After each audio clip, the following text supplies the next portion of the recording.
کہ جو صرف انفرادی آراء ہیں امت میں شرف قبول انہیں حاصل نہیں ہوا، یہاں تک کہ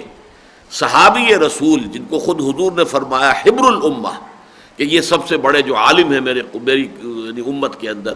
اور جس کے لیے حضور نے دعا کی تھی اللہم فقہہ فی الدین وعلمہ التاویل، یعنی حضرت عبداللہ ابن عباس رضی اللہ تعالی عنہما کہ اللہ اسے اپنے کتاب کا علم عطا فرما، تعویل کا علم عطا فرما، دین کا فہم عطا فرما۔ انہوں نے بھی جو ایک رائے کہی ہے، بیان کی ہے، وہ رائے بھی قبول عام حاصل نہیں کر سکی۔ چنانچہ الف لام میم کے بارے میں ان کا کہنا یہ ہے کہ یہ ایک جملے کی اصل میں مخفف کیا گیا ہے، انا اللہ اعلم، انا ایک لفظ، اللہ دوسرا لفظ، عالم تیسرا لفظ۔ پہلے لفظ میں سے پہلا حرف الف، دوسرا درمیانی جو لفظ ہے اس کا درمیانی حرف یعنی لام، اللہ تو لام درمیان میں ہے، اور عالم و تیسرا حرف جو ہے آخری، اس کا آخری حرف جو ہے میم، انا اللہ اعلم الف لام میم۔ تو جیسا کہ میں نے عرض کیا اگرچہ بڑی گہری بات معلوم ہوتی ہے، ویسے یہ کہ نحو کے اعتبار سے یہ اس لیے غلط ہو جاتی ہے بات کہ یہ جو شروع میں الف نہیں ہے بلکہ حمزہ ہے، انا میں حمزہ ہے، الف اور حمزہ جو ہے یہ یقیناً ذرا مختلف چیزیں ہیں۔ بہرحال میں صرف یہ مثالاً آپ سے عرض کر رہا تھا کہ حبر الامہ حضرت عبداللہ ابن عباس رضی اللہ تعالی عنہ کے قول کو بھی امت نے قبول نہیں کیا ہے۔ اجماع اس پر ہے کہ اس کے حقیقی اور یقینی اور حتمی مفہوم کو اللہ اور اس کے رسول کے سوا کوئی نہیں جانتا۔ الف لام میم اللہ لا الہ الا هو الحی القیوم۔ اب یہ ٹکڑا تو وہ ہے جو ہم بڑی تفصیل سے پڑھ چکے ہیں آیت الکرسی میں، اور زیادہ دن نہیں ہوئے ہیں ہمیں آیت الکرسی کا مطالعہ کیے ہوئے۔ اللہ وہ ہستی ہے کہ جس کے سوا کوئی الہ نہیں۔ الہ کے میں تینوں باتیں آپ کے سامنے رکھ چکا ہوں۔ ایک تو وہ جو حاجت روا ہو، مشکل کشا ہو، جس کی طرف انسان رجوع کرتا ہے، جیسے کہ کوئی بچہ جو ہے وہ اپنی ماں کی طرف لپکتا ہے حفاظت کے لیے بھی اور اپنی غذا کے لیے بھی، ایسے ہی جس ہستی کی طرف بھی انسان رجوع کرتا ہے اپنی ضرورتوں میں، اپنی تکالیف میں، وہ اس کا الہ ہے۔ ایک یہ کہ الہ وہ ہے والہانہ عشق جس سے ہو، جو محبوب حقیقی بن جائے، تو لا مطلوب الا اللہ، لا مقصود الا اللہ، لا محبوب الا اللہ۔ اور الہ یا الہ کے معنی یہ بھی ہے متحیر ہو جانا، اللہ وہ ہستی ہے کہ جس کی حقیقت کو کوئی نہیں جان سکتا۔ تو یہ تینوں مفہوم ہے کہ ایک عام انسان کا تصور الہ ہے، رازق ہے، مشکل کشا ہے، تکلیف کا رفع کرنے والا ہے، روزی رساں ہے، یہ اللہ کا تصور اس کے سامنے عام آدمی کا تو یہی ذہنی تعلق ہوتا ہے اللہ کے ساتھ۔ ایک صوفیہ کا تعلق ہے لا محبوب الا اللہ، لا مطلوب الا اللہ، لا مقصود الا اللہ، اور ایک پھر فلاسفہ کا معاملہ ہے کہ جس پین برداند کے ہست کچھ نہیں جان سکتے اللہ کی ذات کے بارے میں، ہم سوائے اس کے کہ بس ہم یہ کہہ سکتے کہ ہاں ہے بس، اور کچھ نہیں۔ دور بینان بارگاہ الست جس پین برداند کے ہست۔ تو یہ تینوں چیزیں جو ہے یہ عجیب ہے لفظ حقیقت عربی زبان کا، جو ان تینوں گوشوں کا اور تینوں تصورات کا احاطہ کر رہا ہے۔ اسی الہ پر الف لام داخل ہوا تو اللہ بن گیا۔ اللہ وہ ہستی ہے جس کے سوا کوئی الہ نہیں، الحی القیوم، وہ زندہ جاوید ہے اور سب کو تھام کر رکھنے والا ہے۔ یہ دو اسماء بھی آ چکے آیت الکرسی میں، اللہ لا الہ الا هو الحی القیوم، اور وہاں میں تفصیل سے آپ کو بتا چکا ہوں کہ ان دو اسماء کے بارے میں گمان غالب ہے کہ اللہ کے اسم اعظم ہے، اس لیے کہ ایک حدیث میں آتا ہے کہ اللہ کا ایک اسم اعظم وہ ہے کہ اس کے حوالے سے جو دعا اس سے کی جاتی ہے وہ لازماً قبول ہو جاتی ہے، لیکن یہ کہ حضور نے تعین کے ساتھ نہیں بتایا کہ وہ کون سے نام ہے، بلکہ نشاندہی کر دی وہ تین صورتوں میں ہے، سورہ بقرہ میں، سورہ آل عمران میں، سورہ طٰہٰ میں۔ یہ بالکل اسی طرح کی بات ہے جیسے لیلۃ القدر کے بارے میں یہ نشاندہی تو کر دی کہ وہ رمضان میں ہے، رمضان کے آخری عشرے میں ہے، اس کی طاق راتوں میں ہے، تعین نہیں کیا تاکہ لوگ تلاش کریں، محنت کریں، تو جو اندہ یا بندہ جو تلاش کرے گا پالے گا۔ اسی طرح اس معاملے میں بھی ہے، لیکن پھر علماء کا اس پر تقریباً اجماع ہے کہ یہ دو اسماء جو ہیں یہ ان تین صورتوں میں جوڑے کی شکل میں آئے ہیں، سورہ بقرہ میں، آیت الکرسی میں اللہ لا الہ الا هو الحی القیوم، بالکل اسی طرح یہاں آ گیا اللہ لا الہ الا هو الحی القیوم،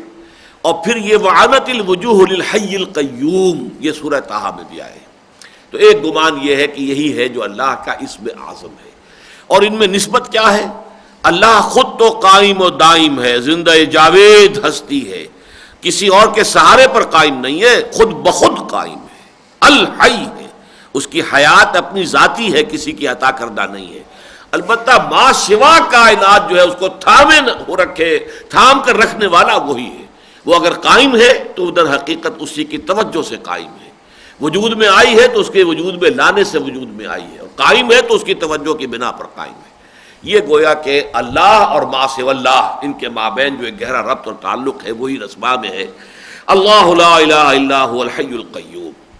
اب اس کے بعد جیسا کہ میں نے عرض کیا تھا، یہاں بھی سورہ بقرہ میں ذالک الکتاب لا ریب فیہ ھدی للمتقین، اب یہاں پر بھی وہی انداز ہے، نزل علیک الکتاب بالحق،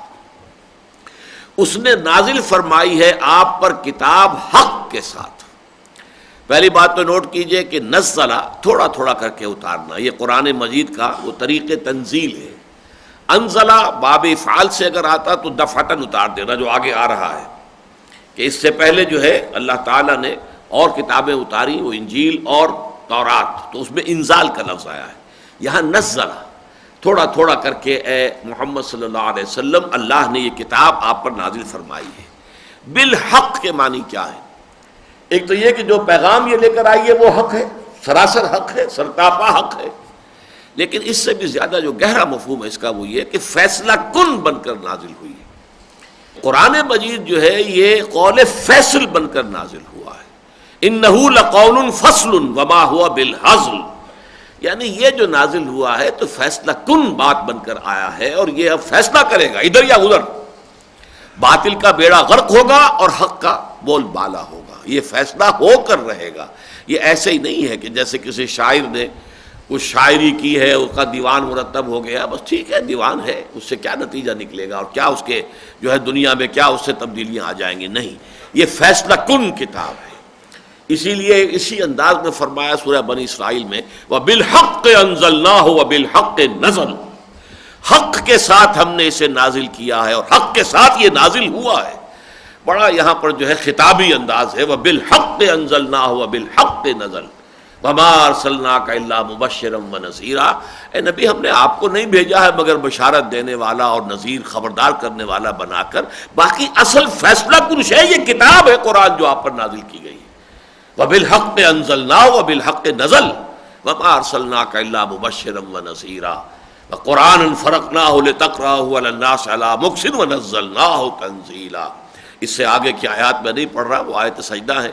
اور بڑی عظمت کے ساتھ جو بیان قرآن مجید کا سورہ بنی اسرائیل کے آخری رکوع میں بھی ہے۔ تو یہاں بھی دیکھیے نزل علیک الکتاب بالحق، اور اسی پر ایک حدیث موجود ہے ہمارے پاس، حضرت عمر سے مروی ہے رضی اللہ تعالی عنہ، حضور نے ارشاد فرمایا، مسلم شریف کی روایت ہے، ان اللہ یرفع بہذا الکتاب اقواما ویضع بہ آخرین، اب اللہ اسی کتاب کے ذریعے سے قوموں کو اٹھائے گا، ابھارے گا، بام عروج پر پہنچائے گا، ترقی دے گا، اور اسی کتاب کو چھوڑنے کی وجہ سے انہیں ذلیل اور خوار اور رسوا کر دے گا۔ یعنی اب یہ فیصلہ کن شے بن کر نازل ہوئی ہے، اسی میں تلیں گی قسمتیں قوموں کی اور امتوں کی۔ فرمایا نزل علیک الکتاب بالحق مصدقا لما بین یدیہ، اور یہ تصدیق کرتے ہوئے آیا ہے اس کی کہ جو اس کے سامنے موجود ہے۔ اس کا ایک مفہوم تو عام طور پر جو سب مترجمین نے اور مفسرین نے لیا وہ بھی صحیح ہے کہ قرآن تصدیق کرتے ہوئے آیا ہے تورات کی، انجیل کی، کہ واقعی وہ بھی اللہ کی کتابیں تھیں، اللہ نے نازل کی تھیں، وہ بھی منزل من اللہ تھیں، تو گویا کہ قرآن مصدق ہے ان کا۔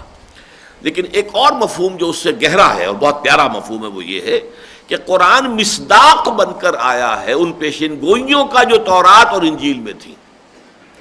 تورات میں جو ذکر ہے حضور صلی اللہ علیہ وسلم کی بعثت کا، گویا کہ وہ ابھی تک انفلفلڈ پروفیسی تھی جب تک کہ قرآن نہیں آیا، تو گویا کہ قرآن نے آ کر اس کو فلفل کیا، اس پروفیسی کو۔ جو کتاب استثناء میں 18ویں باب کی 18ویں آیت ہے، جس میں کہ تورات میں اس میں لکھا ہے کہ اللہ تعالیٰ نے حضرت موسیٰ سے فرمایا کہ میں ان لوگوں میں ان کے بھائیوں میں سے انہی کے مانند ایک رسول اٹھاؤں گا جس کے منہ میں اپنا کلام ڈالوں گا اور پھر وہ بات جو ہے لوگوں تک پہنچائے گا۔ یہ جو ہے میں نے شاید آپ کو پہلے بتایا بھی ہے کہ 3 سال قبل ہمارا ٹینا جو ہے تنظیم اسلامی نارتھ امریکہ کا اجتماع ہیوسٹن میں تھا۔ یہ امریکہ کا، یونائٹڈ اسٹیٹس آف امریکہ کا جنوبی ساحل پر ایک شہر ہے بڑا، تو وہاں ہم نے ایک سیشن میں ایک